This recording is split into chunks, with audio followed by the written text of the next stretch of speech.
Notre proclamation ce matin sera extraite de 1 Thessaloniciens, chapitre 5, versets 23 et 24. Comme à l'accoutumée, nous en ferons quelque chose de personnel. Lorsque Paul écrit « vous », nous traduisons « nous ».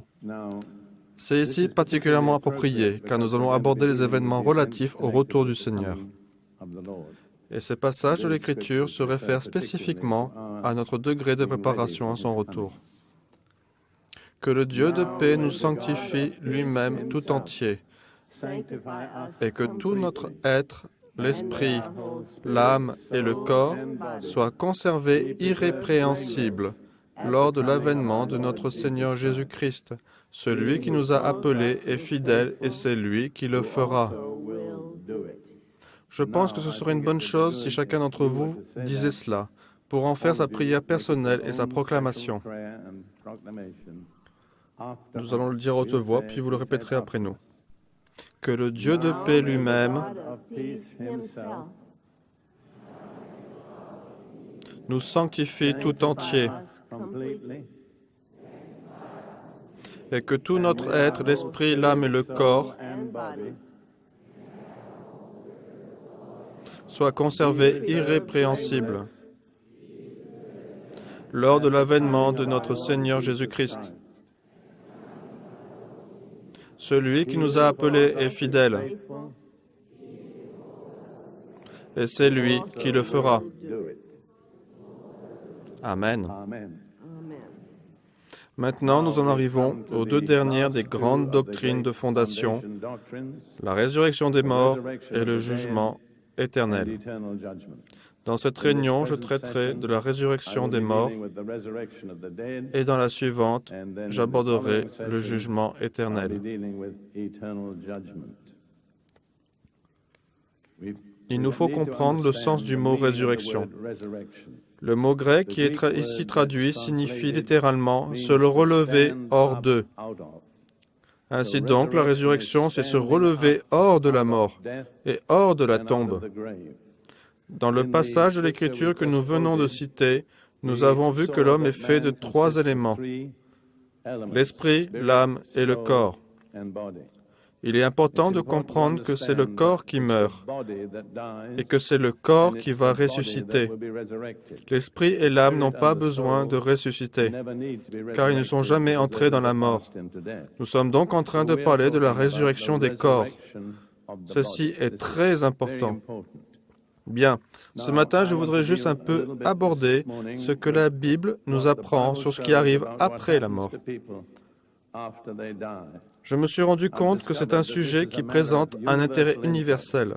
La culture ou la nationalité à laquelle vous appartenez n'ont pas beaucoup d'importance en l'occurrence. Tout le monde est intéressé par ce qui arrive après la mort. La Bible donne une image assez claire. Je vais essayer d'en souligner les traits, puis je montrerai de quelle manière cela affecte la résurrection des morts. Dans Luc chapitre 16, versets 22 à 26, Jésus nous livre sa vision de ce qui arrive ensuite.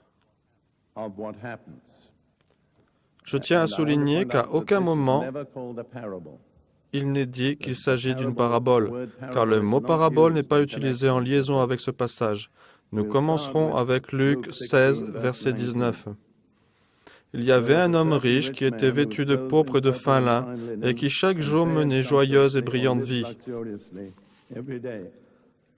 Un pauvre, nommé Lazare, était couché à sa porte, couvert d'ulcères et désireux de se rassasier des miettes qui tombaient de la table du riche. Et même les chiens venaient encore lécher ses ulcères. Le pauvre mourut et il fut porté par les anges dans le sein d'Abraham. Le riche mourut aussi et il fut enseveli. Dans le séjour des morts, il leva les yeux, et tandis qu'il était en proie au tourment, il vit de loin Abraham et Lazare dans son sein. Il s'écria, « Père Abraham, aie pitié de moi, et envoie Lazare pour qu'il trempe le bout de son doigt dans l'eau et me rafraîchisse la langue, car je souffre cruellement dans cette flamme. » Abraham répondit, « Mon enfant, souviens-toi que tu as reçu tes biens pendant ta vie et que Lazare a eu les maux pendant la sienne. Maintenant, il est consolé et toi, tu souffres. D'ailleurs, il y a entre nous et vous un grand abîme, afin que tous ceux qui voudraient passer d'ici vers nous ne puissent le faire. » Le riche dit, « Je te prie donc, Père Abraham, d'envoyer Lazare dans la maison de mon père, car j'ai 5 frères. C'est pour qu'il leur atteste ces choses, afin qu'ils ne viennent pas aussi dans ce lieu de tourment. » Abraham répondit, « Ils ont Moïse et les prophètes, qu'ils les écoutent. » Et il dit, « Non, Père Abraham, mais si quelqu'un des morts va vers eux, ils se repentiront. » Et Abraham lui dit, « S'ils n'écoutent pas Moïse et les prophètes, ils ne se laisseront pas persuader quand même quelqu'un des morts ressusciterait. » L'expérience a démontré à quel point c'était vrai. Même quand Jésus ressuscita des morts, ceux qui ne croyaient ni Moïse ni les prophètes ne voulurent pas reconnaître ce qui était arrivé. Voilà une pensée très solennelle. Quelquefois, nous espérons une visitation terriblement surnaturelle en disant que si ça nous arrivait, nous croirions. Mais Dieu dit, « Tu as ma parole, elle te suffit.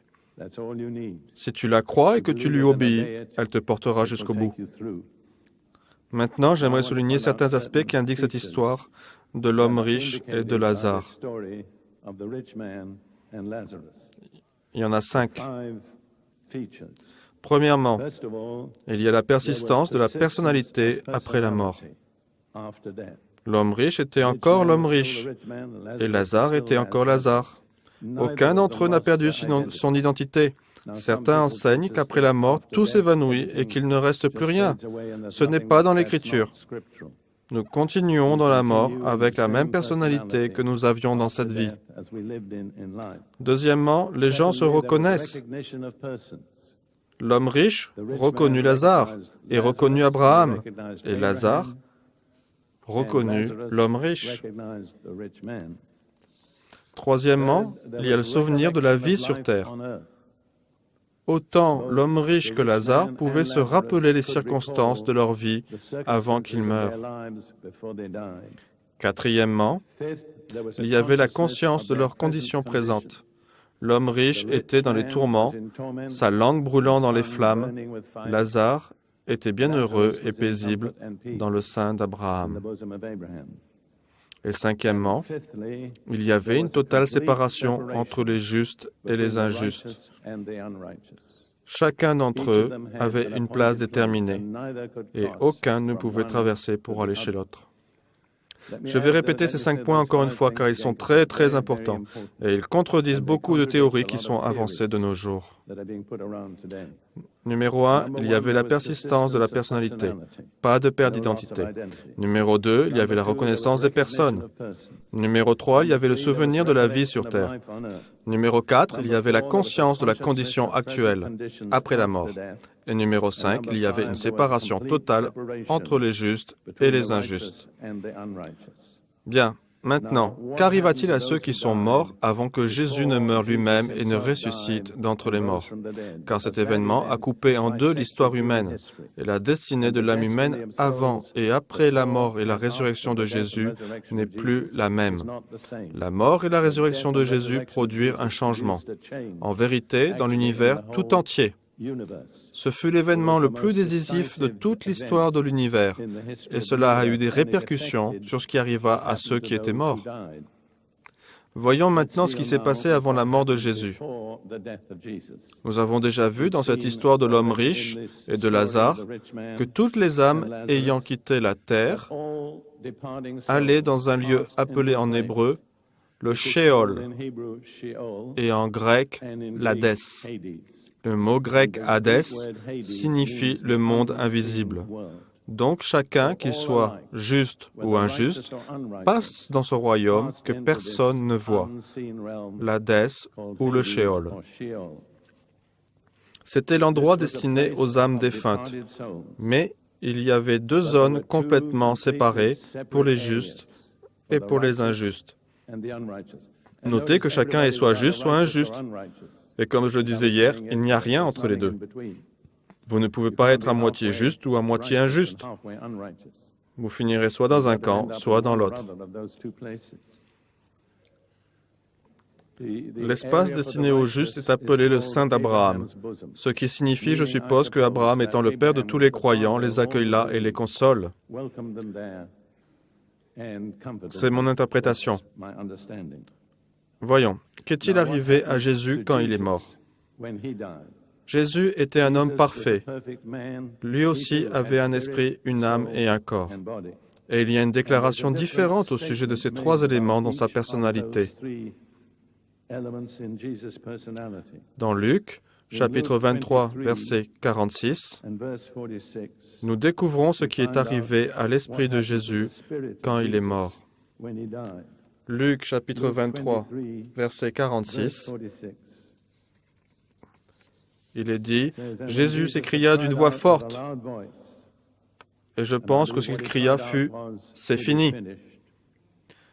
Père, entre tes mains, je remets mon esprit. » Et en disant ces paroles, il expira son dernier souffle. Il mourut, il expira.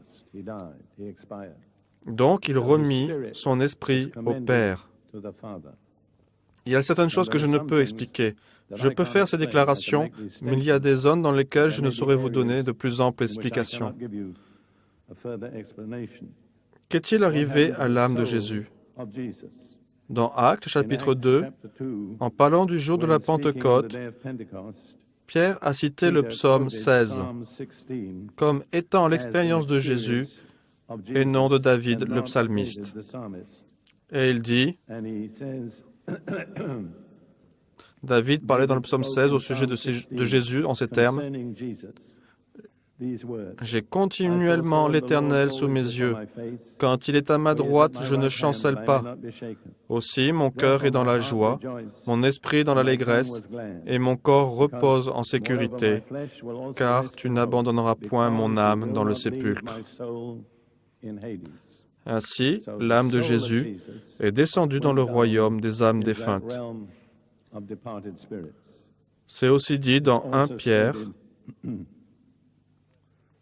chapitre 3, versets 18 et 19. 1 Pierre, chapitre 3, versets 18 et 19.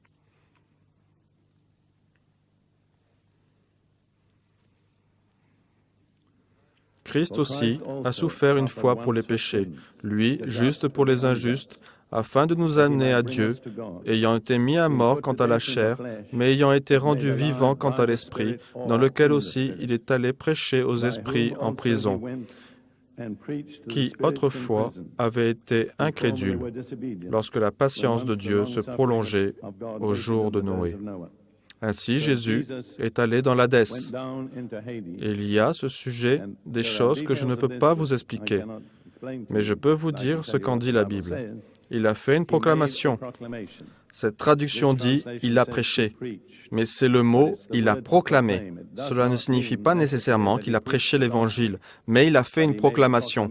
Je pense qu'il a dit « à partir de maintenant, je suis le chef de cet endroit. J'ai les clés de la mort et de l'Hadès. Et vous répondrez devant moi de tout ce qui se passera à partir de maintenant. » C'est juste ma théorie personnelle. Ça peut ne pas être juste.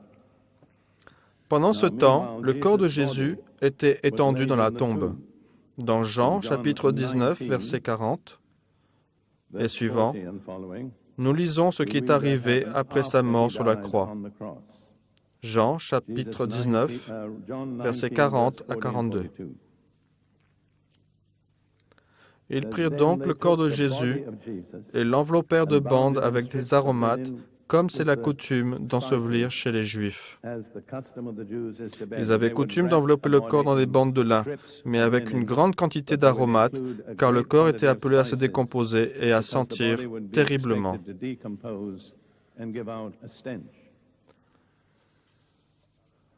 Or, il y avait un jardin dans le lieu où il avait été crucifié, et dans le jardin un sépulcre neuf, où personne encore n'avait été mis. Ce fut là qu'ils déposèrent Jésus.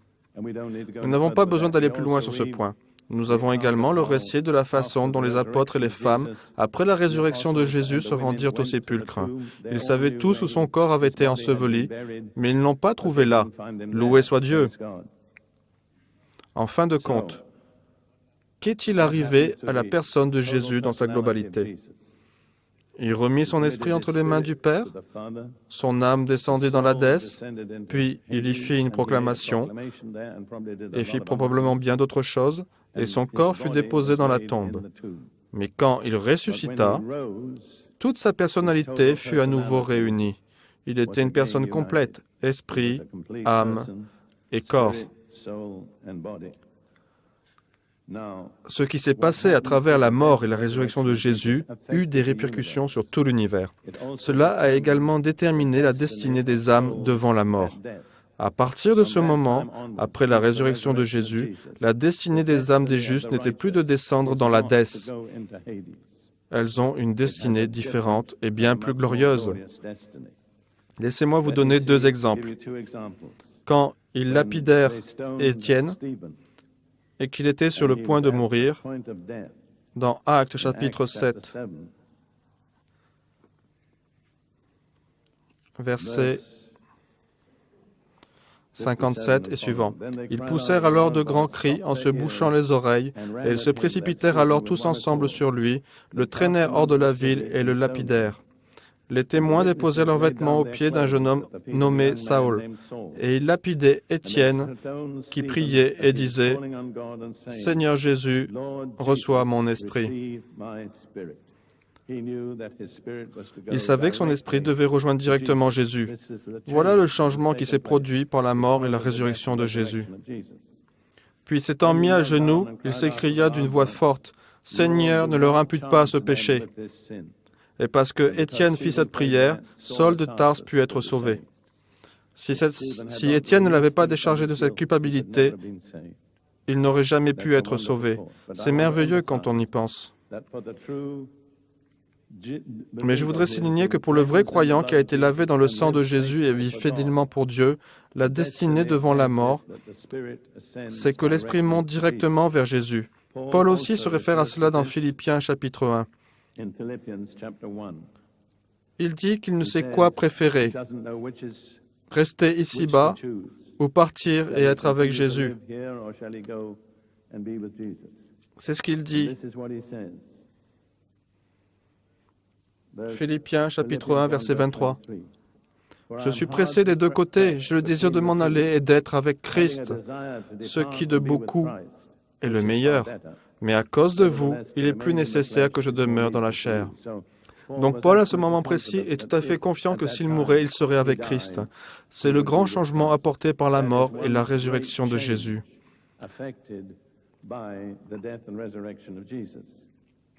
Une autre chose qui s'est passée, il y a certaines choses que je suis en mesure de vous dire, sans pour autant entrer dans les détails, car je ne les connais pas, c'est que les âmes des justes qui étaient dans le sein d'Abraham furent libérées.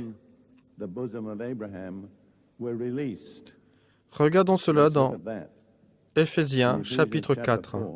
C'est un passage qui cite le psaume 68, évoquant la résurrection de Jésus. Étant monté en haut, il a emmené des captifs et il a fait des dons aux hommes. Ma compréhension de ce passage, et beaucoup de commentateurs pensent de même, c'est que l'expression « il a emmené des captifs » signifie qu'il libéra les âmes des justes et les fit monter avec lui aux cieux. Voyez-vous, ils ne pouvaient pas monter tant que le prix pour le péché n'avait pas été payé réellement. Dieu les accueillit comme justes parce qu'ils avaient mis leur foi dans un sacrifice qui n'avait pas encore eu lieu. Ils avaient espéré dans le sacrifice promis, mais jusqu'à ce que le sacrifice ait été réellement offert, le sacrifice de Jésus sur la croix, ils ne pouvaient être libérés. Mais après s'être sacrifié lui-même, il descendit au Hadès et d'une certaine façon, il est pris avec lui. C'est ce que je crois personnellement. Ils avaient été les captifs de la mort, mais Jésus a emprisonné la captivité. Ils sont devenus les captifs de Jésus et de la justice, ce qui pour moi est très excitant. L'autre point qui me semble très important est le suivant. La résurrection de Jésus est la garantie de notre résurrection, c'est-à-dire si nous lui sommes totalement consacrés. Dans Colossiens, chapitre 1, verset 18, évoquant à nouveau la résurrection de Jésus, Paul dit, « Il est la tête du corps de l'Église. » Ainsi, Jésus est la tête, et nous autres croyants, nous sommes le corps. Il est également le commencement, le premier-né d'entre les morts, afin d'être en tout le premier, ou à la première place. Ainsi, il est le premier-né d'entre les morts. Il est le chef d'une toute nouvelle création.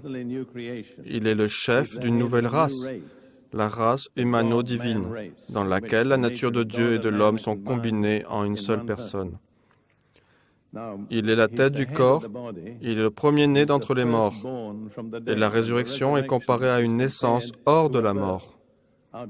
C'est une image tellement magnifique. Dans une naissance par les voies naturelles, quelle est la première partie du corps qui apparaît en premier? La tête. C'est exact. Et quand la tête apparaît, que savez-vous? Vous savez que le reste du corps va suivre. Et c'est pourquoi la résurrection de Jésus est la garantie que son corps va le suivre dans la résurrection.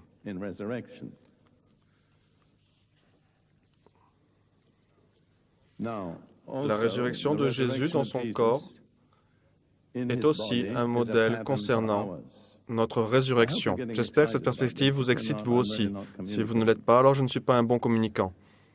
Vous voyez, Paul dit dans Philippiens, chapitre 3, versets 20 et 21, « Mais notre cité à nous est dans les cieux. » Cela veut dire que ceux qui sont nés de nouveau, qui sont consacrés à Jésus, nous vivons sur cette terre, nous sommes citoyens d'un pays ici sur terre, mais notre véritable cité est dans les lieux célestes. Si vous êtes citoyen d'un pays, vous devez avoir un passeport. Vous saviez cela? Eh bien, nous avons un passeport. C'est le sang de Jésus. Mais notre cité à nous est dans les cieux, d'où nous attendons aussi comme Sauveur le Seigneur Jésus-Christ. Notez que la marque du vrai chrétien, c'est une attente ardente du Seigneur. Et il est dit alors qu'il transformera le corps de notre humiliation en le rendant semblable au corps de sa gloire par le pouvoir qu'il a de s'assujettir toutes choses. C'est la traduction, mais elle n'est pas littérale. Si je traduis littéralement, cela rend quelque chose de très réaliste. Il transformera le corps de notre humiliation pour être conformé au corps de sa gloire. Vous savez, vous ne vous en rendez peut-être pas tout à fait compte, mais nous vivons dans un corps d'humiliation. Nous avons été humiliés à cause du péché. Et je tiens à souligner que peu importe que vous soyez riche ou en bonne santé, il y a certaines choses dans le corps dans lequel vous vivez qui vous rappellent constamment que vous êtes un pécheur. Vous pouvez manger le plat le plus somptueux et boire tout le vin que vous voulez, mais tôt ou tard, et généralement tôt, vous devez aller aux toilettes et vider votre vessie et vos intestins. Peu importe que vous soyez riche, digne, avec une situation sociale élevée, c'est un corps d'humiliation. Vous pouvez également porter de beaux vêtements, mais quand vous commencez à vous activer et à faire quelque chose avec énergie, savez-vous ce qui se passe? Vous transpirez, ou dans un langage moins raffiné, vous suez. Voilà un corps d'humiliation. Voyez-vous, Dieu a fait en sorte qu'il soit toujours rappelé à chacun d'entre nous par son corps que nous sommes dans un état d'humiliation à cause de nos péchés. Mais Jésus va changer ce corps d'humiliation pour ressembler au corps de sa gloire. N'est-ce pas exaltant? Ce corps va changer. Nous étudierons plus tard quelques détails de ce changement. Mais laissez-moi juste souligner quelques points très intéressants. Dans 1 Jean, chapitre 3, Jean dit ceci, versets 2 et 3. « Bien-aimés, nous sommes maintenant enfants de Dieu, et ce que nous serons n'a pas encore été manifesté. En d'autres termes, nous n'avons pas encore vu quel type de corps nous aurons. Mais nous savons que lorsque cela sera manifesté, nous serons semblables à lui, parce que nous le verrons tel qu'il est. Quand il sera manifesté et que nous le verrons, nos corps seront changés à la ressemblance de son corps. Mais j'aimerais que vous notiez bien le verset suivant, car il est très important. Quiconque a cette espérance Quiconque a cette espérance en lui se purifie comme lui-même est pur. Maintenant, vous pourriez me dire que vous attendez impatiemment la résurrection, et ce n'est pas à moi de vous contredire ou pas. Mais si vous êtes vraiment dans cette attente, il y a quelque chose que vous devez être en train de faire. Vous devez être en train de vous purifier. Quel est le modèle de référence de la pureté? Jésus, comme lui-même est pur. Et si vous me dites que vous attendez avec impatience la résurrection, mais que je ne vois pas la preuve que vous vous purifiez, que vous cherchez à vous rendre de plus en plus pur et saint, je dirais que vous êtes probablement en train de vous tromper vous-même. Vous ne l'attendez pas vraiment. Vous ne faites qu'utiliser un langage religieux, car c'est la marque de quelqu'un qui n'attend qu'une chose, cette transformation qui échange le corps d'humiliation en corps de gloire. Je vais lire ces mots une nouvelle fois. Quiconque a cette espérance en lui se purifie comme lui-même est pur. Portez-vous cette marque distinctive? Est-ce qu'il semble évident dans votre vie que vous attendez vraiment le retour du Seigneur? Notre corps sera comme le sien, et nous avons observé dans les récits des évangiles qu'il n'était limité ni par le temps, ni par l'espace. Il pouvait monter aux cieux et en descendre. Il pouvait entrer dans une pièce alors que les portes étaient fermées. Il pouvait apparaître sous une certaine forme à quelqu'un. Il avait, dirons-nous, un corps flexible. Je crois que nous aurons ce même type de corps. Certaines personnes disent « À quoi ressemblera ce corps ?» Paul traite de cette question dans 1 Corinthiens, chapitre 15, versets 35 et 38. 1 Corinthiens, chapitre 15, versets 35 et 38. 35 et 38.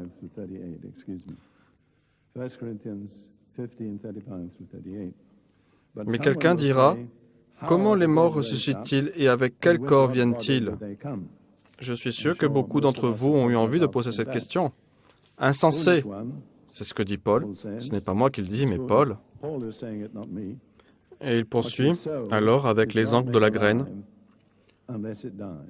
Ce que tu sèmes ne reprend point vie s'il ne meurt. Et ce que tu sèmes, ce n'est pas le corps qui naîtra, c'est un simple grain, de blé peut-être, ou de quelque autre semence. Puis Dieu lui donne un corps comme il lui plaît, et à chaque semence, il donne un corps qui lui est propre. On retrouve deux choses combinées ici. Il y a la continuité et le changement. Si vous semez un pépin de pomme, vous ne récoltez pas une orange. La nature de la graine va déterminer la nature de ce qui sortira de la graine. Il y a donc une continuité, mais il y a un changement. Le pommier qui va sortir du pépin de pomme n'a pas grand-chose à voir avec le pépin. Il y aura donc une continuité. Vous serez le même, mais il y aura un immense changement surnaturel. Ce que vous semez détermine ce qui en sortira. Et pourtant, ce qui en sortira sera complètement différent de ce que vous aurez semé. Ainsi, notre corps est semé dans la tombe, dans le sol, comme une graine. Le même corps sortira de la tombe, mais un corps d'une nature totalement différente. Je trouve cela tellement frappant. Quand je pense à une graine, je suis toujours émerveillé. Je pense à cette petite chose, quelle que soit sa couleur. Je pense toujours à une pastèque, cette graine noire. Vous la mettez en terre, et qui pourrait deviner que ce melon énorme, tout rond, en sortirait? C'est un miracle incessant. Chaque fois que nous semons des graines, nous plantons un miracle. Et le miracle est là pour nous faire penser à notre résurrection. Jésus prit bien soin de souligner que quand il fut ressuscité, ce fut avec le même corps que celui qui avait été crucifié. Regardons dans Luc chapitre 24. Quand il apparut la première fois, les disciples étaient tous vraiment très effrayés. Ils n'arrivaient pas à croire ce qui était arrivé. Mais Jésus leur dit, dans Luc chapitre 24, versets 38 et 39,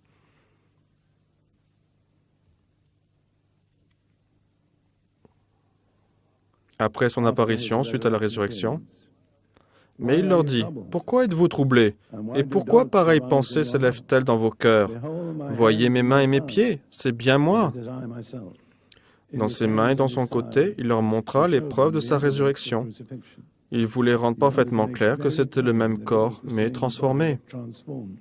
Dans Jean chapitre 20, nous trouvons un autre récit de la résurrection de Jésus. Il est dit, « Jésus vint, se présenta au milieu d'eux et leur dit, « La paix soit avec vous. » C'est ainsi que l'on se salue au Moyen-Orient. Et quand il eut dit cela, il leur montra ses mains et son côté. Pourquoi a-t-il fait cela? Pour leur montrer que c'était le même que celui qu'ils avaient vu crucifié. Vous vous rappelez que Thomas n'était pas avec eux.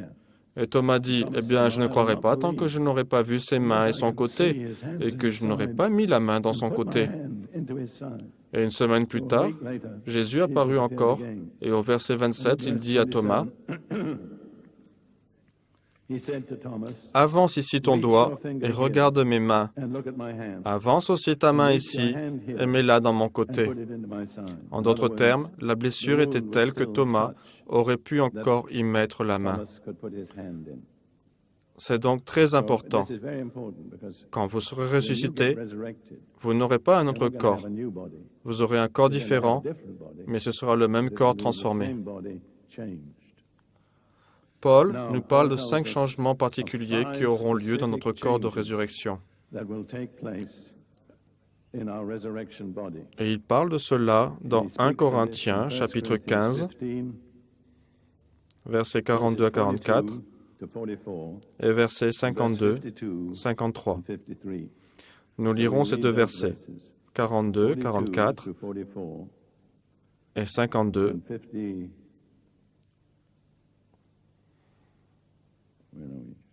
52 et 53. Paul dit, « Ainsi en est-il de la résurrection des morts. Le corps est semé corruptible, il est ressuscité incorruptible. » Vous savez ce que c'est que la corruption? C'est le pourrissement. Tout ce qui vient à pourrir est corrompu. Il est semé méprisable, il ressuscite glorieux. Il est semé infirme, il ressuscite plein de force. Il est semé corps animal, il ressuscite corps spirituel. Il y a un corps animal ou naturel, il y a un corps spirituel. C'est difficile à comprendre. Malheureusement, la traduction n'aide pas beaucoup. C'est l'un des problèmes de la traduction anglaise, et il semblerait que toutes les traductions rencontrent le même problème. Le mot grec est psoutchekos, qui vient directement du mot psyché, qui signifie âme. Il n'y a qu'une seule traduction pertinente, c'est de l'âme. Il est semé corps de l'âme. Il ressuscite corps spirituel. Vous voyez ici la distinction entre l'esprit et l'âme. Quelques langues, par exemple le suédois, a un mot pour de l'âme. Même chose pour les Danois. Et la langue française devrait avoir ce mot traduit plus justement pour traduire ce que la Bible enseigne. Par exemple, dans 1 Corinthiens chapitre 2, Paul dit « L'homme animal ne reçoit pas les choses de l'Esprit de Dieu. » Mais toutes les traductions rendent cela par l'homme naturel, l'homme charnel, etc. Toutes obscurcissent la distinction incroyablement importante entre le spirituel et le domaine de l'âme. C'est donc semé, enterré, corps de l'âme, il ressuscite, corps spirituel. Maintenant, si vous me demandiez de vous expliquer cela, je ne suis pas sûr de pouvoir le faire. Mais je sais ce que cela illustre. Ma vision des choses, c'est que dans votre corps, c'est l'âme qui décide. Si vous voulez aller dehors, votre âme dit « Allons dehors » et mes pieds obéissent. Et donc, dans un sens, notre esprit est sous la dépendance de notre âme. Vous vous souvenez de ce que David disait à son âme? « Mon âme, loue le Seigneur. Allez, bouge-toi. » L'esprit, voyez-vous, voulait louer le Seigneur, mais l'âme tardait un peu à y répondre. C'était apparemment le cas. Nous devons faire bouger notre âme par le biais de notre esprit pour faire ce qui est bien. Nous savons que nous devrions louer le Seigneur, mais notre âme est lente à le faire, et du coup, nous devons la secouer pour qu'elle le fasse. Peut-être que cette explication ne vous satisfait pas, mais c'est la meilleure que je peux vous donner. Quand il sera ressuscité, il sera un corps spirituel, c'est-à-dire que l'esprit prendra directement le contrôle du corps. Comment? Je n'en sais rien. Il y a des années, il y avait un homme, un barbier, au Danemark, là où vivait ma première femme, qui était assez simplé. Mais il dit un jour, « J'ai fait un rêve. » Et il dit, « J'étais dans une espèce de corps, et je pointais du doigt là où je voulais aller. Si je voulais aller vers le haut, je pointais vers le haut et j'allais vers le haut. Si je voulais aller vers la droite, je pointais vers la droite. Si je voulais aller vers la gauche, je pointais vers la gauche. Là où je pointais avec le doigt, mon corps y allait. » Je pense que c'est comme ça, un corps spirituel.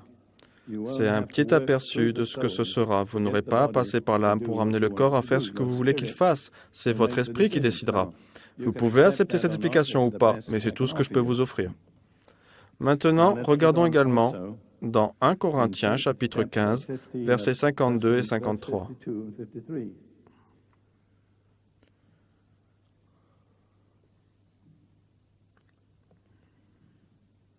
Il est dit, en un instant, en un clin d'œil, à la dernière trompette, la trompette sonnera et les morts ressusciteront incorruptibles et nous serons changés. Car il faut que ce corps corruptible revête l'incorruptibilité et que ce corps mortel revête l'immortalité. Ce qui est corruptible, c'est ce qui est sujet à la déchéance. La mortalité, c'est ce qui est sujet à la mort. Ainsi, si vous prenez ces deux passages ensemble, il y a 5 changements spécifiques qui ont lieu dans nos corps. Du corruptible à l'incorruptible. Ce qui est sujet à la déchéance n'est plus sujet à la déchéance. Du mortel à l'immortel. Ce qui est sujet à la mort n'est plus sujet à la mort. Du méprisable à la gloire. Là où quiconque ayant été enterré devient une chose assez pitoyable, dans un sens, c'est ce que l'on devient quand on descend dans la fosse. Quand nous ressuscitons dans la gloire.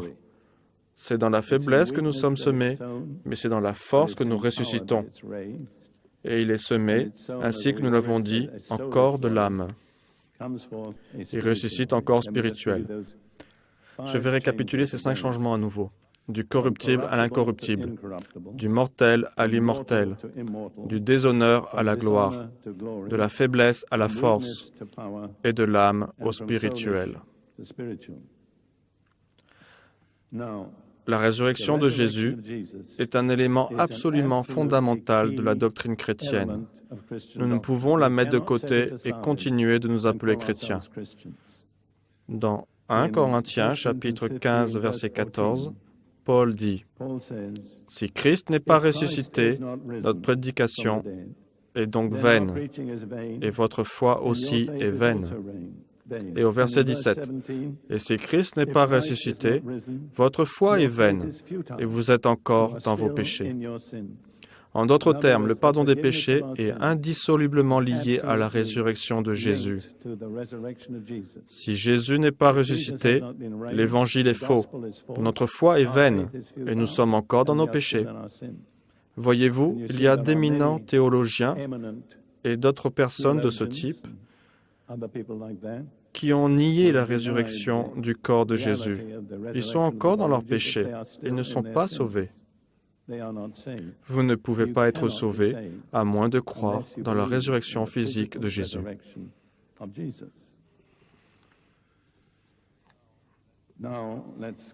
Poursuivons maintenant sur l'attestation de la résurrection de Jésus. Quelles sont les preuves que la Bible nous donne de la résurrection de Jésus? Ce qui est intéressant, c'est que la première preuve qui nous est donnée n'est pas le témoignage oculaire. La première preuve est le témoignage des Écritures qui prévaut sur le témoignage humain. Lisons quelques passages tirés de l'Ancien Testament qui annoncent la résurrection de Jésus. C'est un sujet très très intéressant et j'aimerais avoir plus de temps pour le traiter. Mais regardons un passage de 1 Pierre chapitre 1, versets 10 à 12. Les prophètes qui ont prophétisé touchant la grâce qui vous était réservée ont fait de ce salut l'objet de leurs recherches et de leurs investigations, voulant voulant sonder l'époque et les circonstances marquées par l'Esprit de Christ qui était en eux, et qui attestait d'avance les souffrances de Christ et la gloire dont elles seraient suivies. Il leur fut révélé que ce n'était pas pour eux-mêmes, mais pour vous, qu'ils étaient les dispensateurs de ces choses, que vous ont annoncées maintenant ceux qui vous ont prêché l'Évangile. Ainsi, les prophètes de l'Ancien Testament avaient un vrai dilemme. Je me demande si vous pouvez comprendre cela, car c'est un dilemme incroyable. Pierre dit que l'Esprit de Christ était en eux, l'Esprit du Messie. Ainsi, sous l'inspiration, ils ont parlé à la première personne de choses qui arriveraient à Jésus et qui ne leur sont jamais arrivées.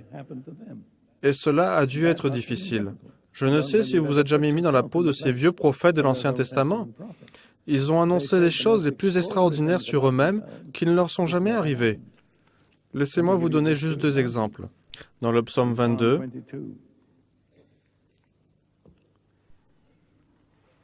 verset 16,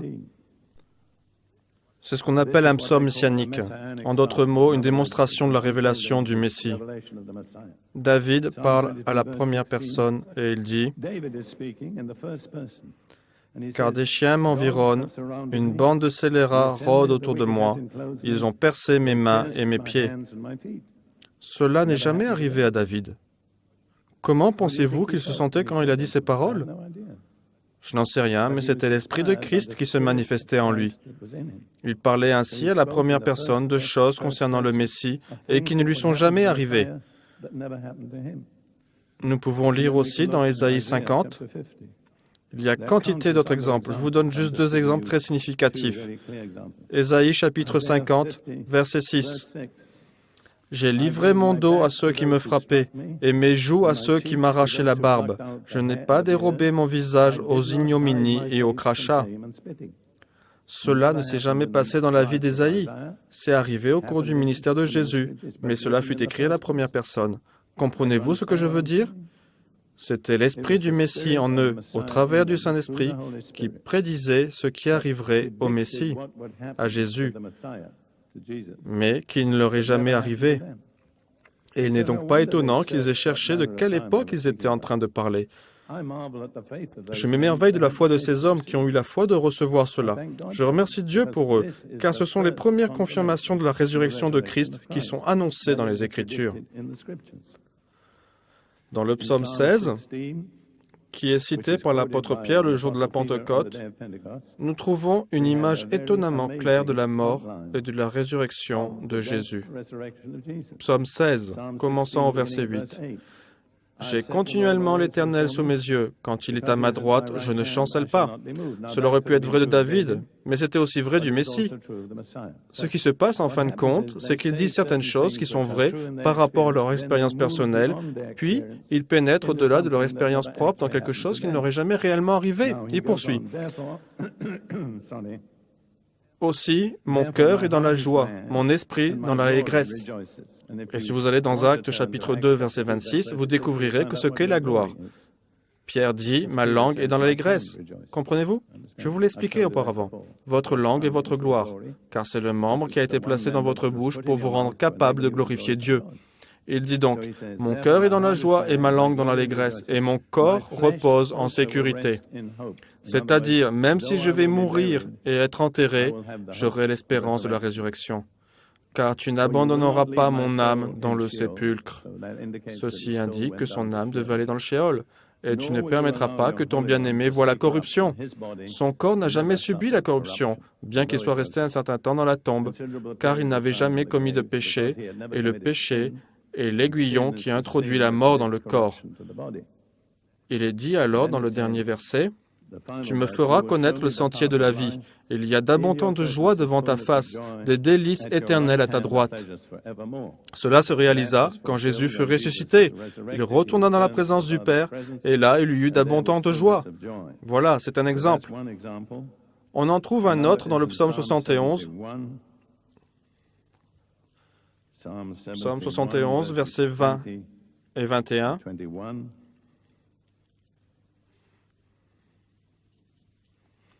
C'est un psaume stupéfiant. Il ne nous est pas dit qui était l'auteur du psaume. Vous pouvez chercher dans les notes si vous voulez, mais il s'adresse à Dieu et il dit, « Tu nous as fait éprouver bien des détresses et des malheurs, mais tu nous redonneras la vie, tu nous ramèneras la vie, tu nous feras remonter des abîmes de la terre. » Cela n'est jamais arrivé à aucun psalmiste. Tu relèveras ma grandeur et me consoleras à tous les niveaux. Cela ne s'applique qu'à Jésus. Il a été enseveli, il est revenu à la vie, il est ressuscité, et sa grandeur s'est accrue. Il est devenu le détenteur du nom qui est au-dessus de tout nom. Vous voyez, ça n'est jamais arrivé aux psalmistes, c'est arrivé à Jésus. C'est l'Esprit du Messie en eux qui témoignait avant l'heure des choses qui allaient se produire. Quand vous commencez à appréhender cette vérité, c'est la preuve la plus puissante de la résurrection de Jésus qui soit. Et il y a encore un passage très intéressant. Paul dit, dans 1 Corinthiens, il dit que l'Évangile consiste en 3 faits. Nous avons vu cela l'autre jour. Jésus est mort, selon les Écritures, il a été enseveli, et il est ressuscité le 3e jour, selon les Écritures. Ne vous êtes-vous jamais interrogé sur le fait de savoir ce que l'Écriture dit sur sa résurrection le 3e jour? Je n'ai pu en trouver qu'un seul passage, et c'est extrêmement intéressant, car cela dépasse de beaucoup le contexte. Dans Osée, chapitre 6, versets 1 et 2, « Venez, retournons à l'Éternel, car il a déchiré, mais il nous guérira. Il a frappé, mais il bandera nos plaies.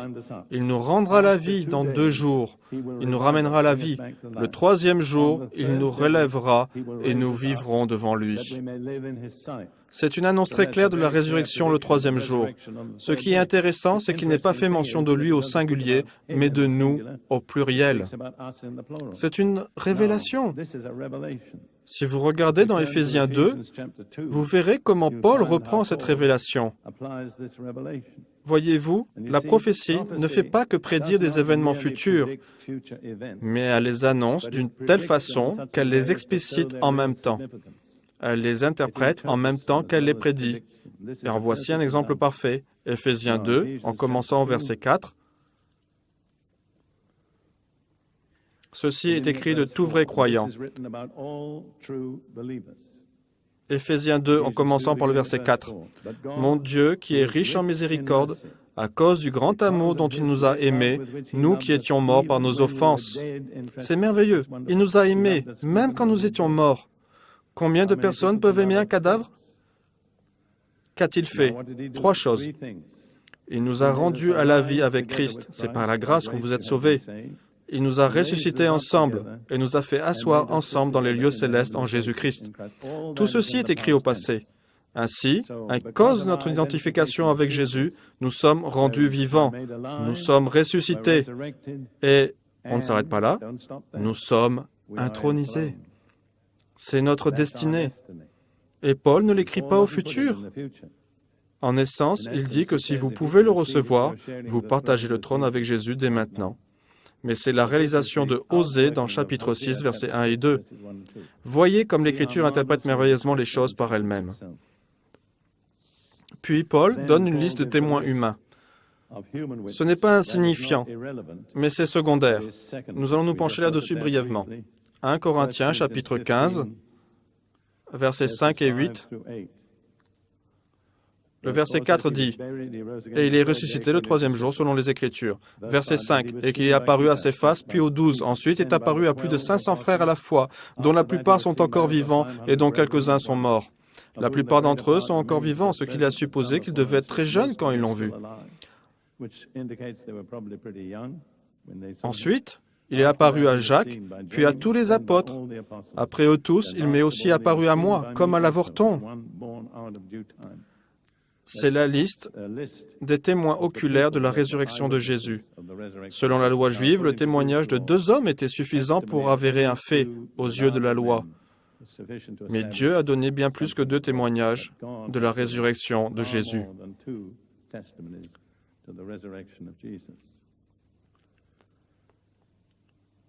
En passant, et je signale cela parce que ça m'intéresse, Paul dit qu'il a vu Jésus comme un avorton, comme une naissance prématurée. J'ai pensé à cela pendant longtemps.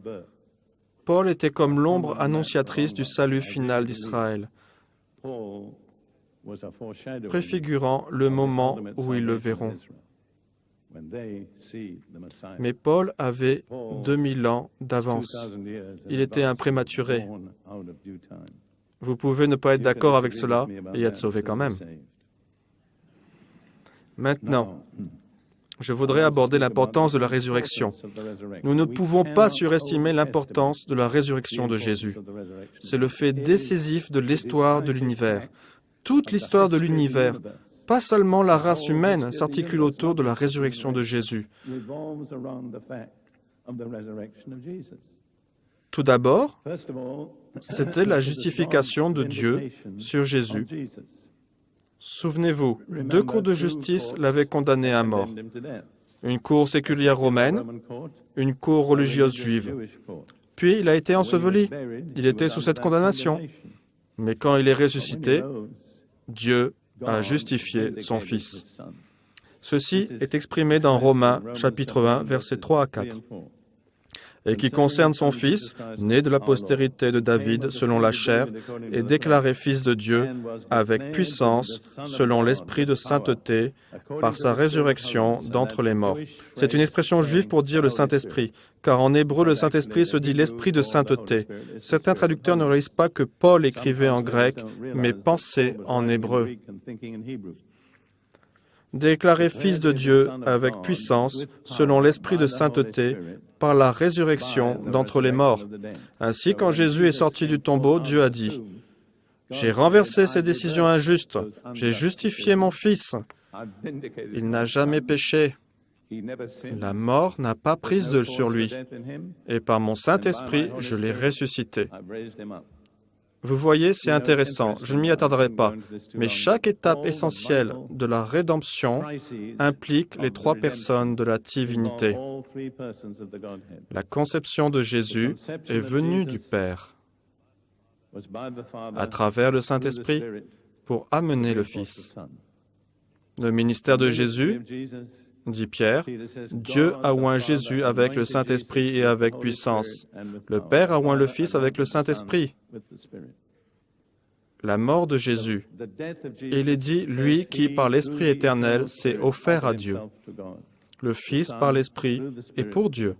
La résurrection de Jésus. Le Père, par le Saint-Esprit, a ressuscité le Fils. Et la déclaration finale, le jour de la Pentecôte, Jésus a reçu du Père le don du Saint-Esprit et il l'a répandu sur ses disciples. Vous voyez à quel point la Trinité de Dieu est impliquée dans chaque étape majeure de la rédemption. C'est un peu comme si, et je dis cela avec un infini respect, aucune personne de la Trinité ne voulait rester à l'écart de cette glorieuse visitation de la race humaine. Dieu s'intéresse à nous bien plus que nous ne le pensons. En ce qui me concerne, ça me parle énormément. La personne de Dieu, dans sa totalité, était complètement impliquée dans chaque étape majeure du processus de la rédemption. Donc, la résurrection de Jésus est le fondement de notre justification. S'il n'était pas ressuscité, nous serions encore dans nos péchés. Paul dit dans Romains chapitre 4, versets 25 et 26, « Jésus, notre Seigneur, lequel a été livré pour nos offenses et est ressuscité pour notre justification. S'il n'était pas ressuscité, nous n'aurions pu être justifiés. Nous serions encore dans nos péchés. » Puis il dit au sujet du salut, dans Romains chapitre 10, versets 9 et 10, Romains 10, chapitre 9 et 10. Si tu confesses de ta bouche le Seigneur Jésus, et si tu crois dans ton cœur que Dieu l'a ressuscité des morts, tu seras sauvé. Car c'est en croyant du cœur qu'on parvient à la justice, selon ce que dit l'Écriture. Quiconque croit en lui ne sera point confus. Voyez-vous, si vous ne croyez pas que Dieu a ressuscité Jésus d'entre les morts, vous ne pouvez pas être sauvé. C'est un point essentiel du salut. Malheureusement, il y a de très nombreux chrétiens de nom qui ne croient pas dans la résurrection physique. Aucun d'eux ne peut connaître la paix et la joie de savoir ses péchés pardonnés, et peu importe la position qu'ils occupent dans l'Église. La résurrection est donc la garantie que Jésus a le pouvoir de nous sauver. Dans Hébreux chapitre 7, verset 25, il est dit «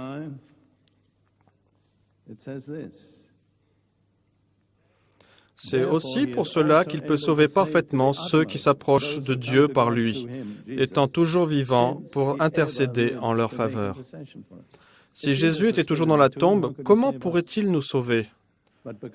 Mais parce qu'il est à la droite de Dieu, parce qu'il a expié nos péchés, parce que toute autorité sur la terre et dans le ciel lui a été donnée, il est rendu capable de nous sauver parfaitement. J'aime beaucoup cette phrase. Quelqu'un a dit du plus bas au plus haut. Il n'existe aucune limite à la puissance de Jésus pour sauver. Il a tout pouvoir. Puis, et ceci est aussi très important, la résurrection est l'accomplissement de la rédemption. Écoutez bien, notre destination finale n'est pas le ciel. C'est merveilleux d'aller au ciel, mais ce n'est qu'une halte provisoire. Car pendant que notre esprit va au ciel, notre corps est encore en train de pourrir dans la tombe. Le salut n'est pas complet. Jésus est mort pour toutes les personnes. Son salut inclut l'esprit, l'âme et le corps. Et ce salut ne sera complet qu'avec la résurrection. Paul le disait clairement. Il dit dans Philippiens, chapitre 3, versets 10 et suivants, il dit que le but et l'objet de cette vie ici-bas, c'est afin de connaître Christ et la puissance de sa résurrection et la communion de ses souffrances en devenant conforme à lui dans sa mort, pour parvenir, si je puis, à la résurrection d'entre les morts.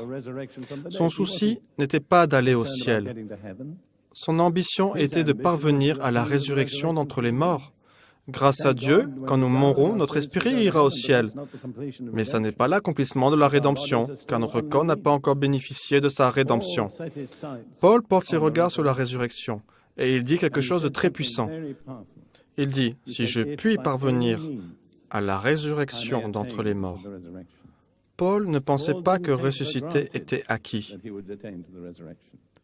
Chers frères et sœurs, vous ne pouvez pas vous laisser aller jusqu'à la résurrection. Si vous ne faites que vous laisser aller, vous finirez ailleurs. Cela demande une consécration et une détermination authentique et très sérieuse. Je suis désolé de dire que j'ai rencontré des milliers de chrétiens qui ne prennent pas ces choses suffisamment au sérieux. Si Paul disait, pour parvenir par tous les moyens à la résurrection, « Qui êtes-vous ou qui suis-je pour dire que nous y arriverons de toutes les façons ?»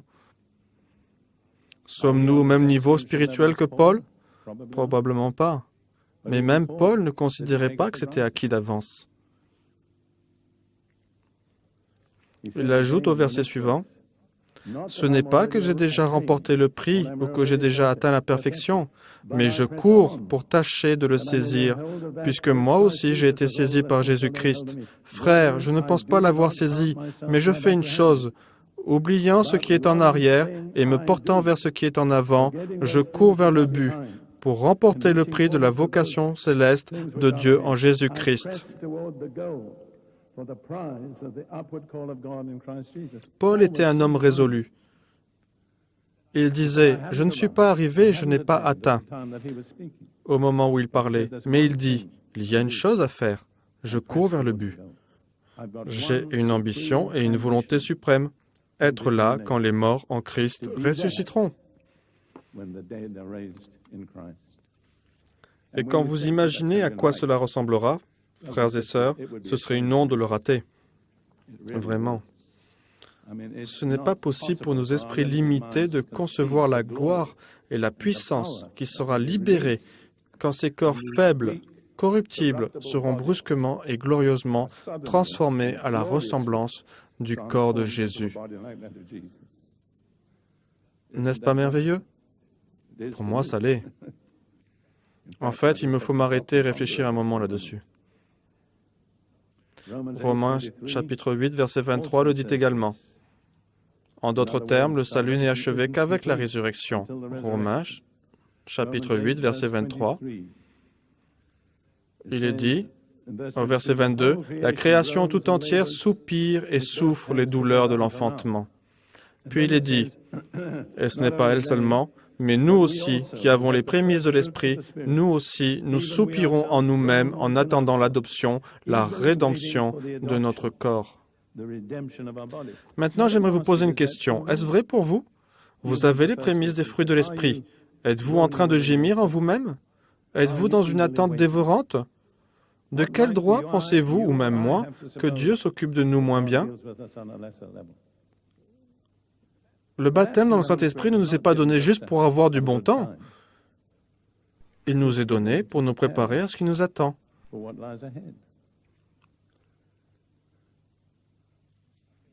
Je sens une très grande solennité jusqu'à ce moment précis. Ce que je voudrais dire encore au sujet de la résurrection, c'est que c'est la consommation de notre union avec Jésus. 1 Thessaloniciens, chapitre 4, verset 17, dit ceci. Ensuite, nous les vivants qui serons restés, nous serons tous ensemble enlevés avec eux, avec les morts qui seront ressuscités, sur des nuées à la rencontre du Seigneur dans les airs. Ceci est très intéressant, car il existe deux mots grecs pour désigner l'air. L'un décrit l'air raréfié des couches supérieures, l'autre l'air plus proche de la surface de la Terre. Le mot utilisé ici est l'air inférieur. Nous n'irons donc pas très loin au-dessus de la Terre pour rencontrer le Seigneur. Ensuite, nous les vivants, qui serons restés, nous serons tous ensemble enlevés avec eux sur des nuées, à la rencontre du Seigneur dans les airs, et ainsi nous serons toujours avec le Seigneur.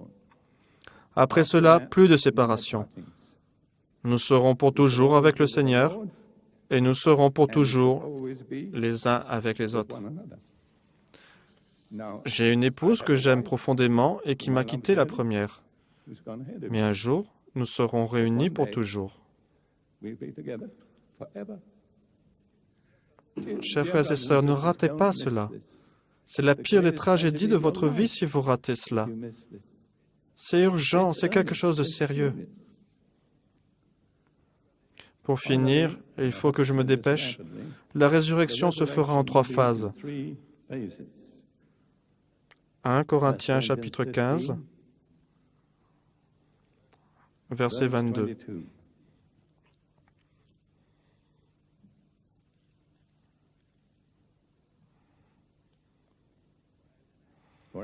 Et comme tous meurent en Adam, de même aussi tous revivront en Christ, mais chacun en son rang. Et voici dans quel ordre, en 3 phases séparées. D'abord Christ, les prémices, puis ceux qui sont à Christ lors de son avènement, et finalement la fin, la résurrection finale de tous les morts qui resteront. Pour qui Jésus va-t-il revenir? Pour ceux qui appartiennent à Christ. Il ne revient pas, ce n'est pas un voleur. Il ne prendra rien ni personne qui ne lui appartient pas. Lui appartenez-vous? C'est une question importante. Ce sont ceux pour qui il revient. Il est appelé les prémices. Voici un dernier passage de la Bible qui est vraiment très exaltant. Je crois que c'est dans Lévitique 9.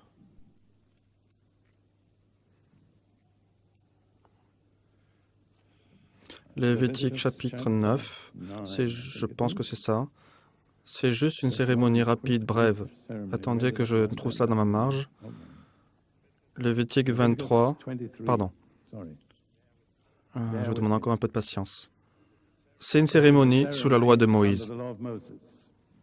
L'Éternel parla à Moïse et dit, « Parle aux enfants d'Israël, et tu leur diras, quand vous serez entrés dans le pays que je vous donne et que vous y ferez la moisson, vous apporterez au sacrificateur une gerbe, prémisse de votre moisson. Il agitera de côté et d'autre la gerbe devant l'Éternel afin qu'elle soit agréée. Le sacrificateur l'agitera de côté et d'autre le lendemain du sabbat. » Le sabbat est quel jour? Quel jour de la semaine? Samedi. Quel est le jour qui suit le sabbat? Dimanche. Quel jour a eu lieu la résurrection de Jésus? Dimanche, exact. Il était la gerbe. Il a été secoué d'un côté et de l'autre en notre nom, afin de nous rendre acceptables à cause de lui. Il n'était pas juste une tige, il était une gerbe. Et si vous lisez Matthieu chapitre 27, quand Jésus mourut, il y eut un tremblement de terre. Les sépulcres s'ouvrirent et plusieurs justes ressuscitèrent et entrèrent dans la ville. Je ne crois pas qu'ils se soient retournés dans la tombe. Je crois qu'ils sont montés avec Jésus. Ils sont devenus la gerbe qui a été secouée devant le Seigneur, annonçant qu'une grande multitude suivrait. Nous voici, nous sommes la gerbe, nous sommes les prémices. Je ne peux vraiment pas aller plus loin. Je suis absolument pressé dans mon esprit pour vous lancer ce défi de savoir si vous courez vers le but, si vous avez les bonnes priorités dans votre vie. En 1977, je crois, j'assistais à un rassemblement d'intercesseurs dans l'île du Nord, quelque part ici. J'enseignais sur l'existence d'un homme fort sur chaque nation. Ils m'ont demandé, « Quel est l'homme fort sur la Nouvelle-Zélande » Je répondais que ce n'était pas à moi de répondre. Vous êtes les chrétiens néo-zélandais. C'est à vous de le trouver. Mais à cet instant, j'ai entendu le Seigneur me dire, « Je te dirai qui est l'homme fort. » Je suis donc revenu sur mes pas et je leur ai dit. Mais à ce moment-là, Bill Subritsky, un de nos amis proches, était assis loin derrière avec l'une de ses filles. Il me confia qu'au moment où je le disais, Dieu lui dit la même chose à lui. Ce que j'annonçais était la chose suivante, et cela va vous surprendre. C'est en quelque sorte une déception. L'homme fort sur la Nouvelle-Zélande, c'est l'indifférence. Je ne peux pas parler à la place d'un kiwi, mais des kiwis m'ont raconté que l'une des phrases favorites d'un Néo-Zélandais, c'était « Elle s'en tirera toute seule, Jack ». En d'autres termes, ça se passera bien tout seul. Si on n'en s'occupe pas, tout se passera bien. C'est votre problème numéro 1 en Nouvelle-Zélande. Et c'est le problème de certains d'entre vous. Et si vous ne vous attaquez pas à ce problème, vous ne serez pas prêts. Car Jésus ne vient pas pour les indifférents. Il vient pour ceux qui ont faim et soif de lui. Je vais vous donner une opportunité. Ce ne serait pas juste de ma part de ne pas vous la donner. Si vous êtes réellement conscient, à la lumière de ce que je viens de dire, que vous ne vivez pas comme vous devriez dans l'attente de Jésus, il est temps pour vous de changer. Vous vous souvenez de ce que j'ai dit de la repentance? C'est une décision suivie d'une action. Si vous avez besoin de vous repentir, et je vous parle à chacun de vous à titre individuel, je ne connais pas la plupart d'entre vous personnellement, mais si vous avez besoin de vous repentir, c'est le moment de le faire. Vous vous souvenez de ce que j'ai dit? Vous ne pouvez pas vous repentir juste parce que vous le voulez. Vous ne pouvez vous repentir que parce que le Saint-Esprit vous pousse à le faire. S'il y en a ici ce matin à qui le Saint-Esprit dit « Tu ne vis pas comme il convient », tu n'es pas dans l'attitude qu'il faut si tu attends mon retour, mais tu veux remettre les choses en ordre. Je vais vous lancer un défi. Je veux vous donner la chance de le faire. Je vous invite à vous lever de votre siège et à vous avancer ici sur le divan et à prier. Pour faire cela, vous aurez à vous humilier. Si vous ne le faites pas, ce n'est pas de ma responsabilité.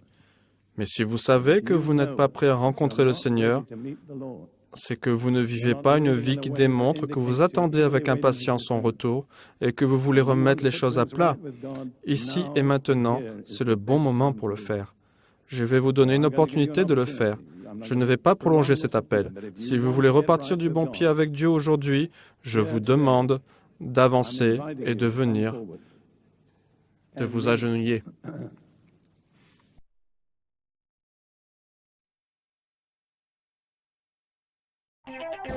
Bonjour, j'espère vraiment que ce message de Derek Prince a été une bénédiction pour vous.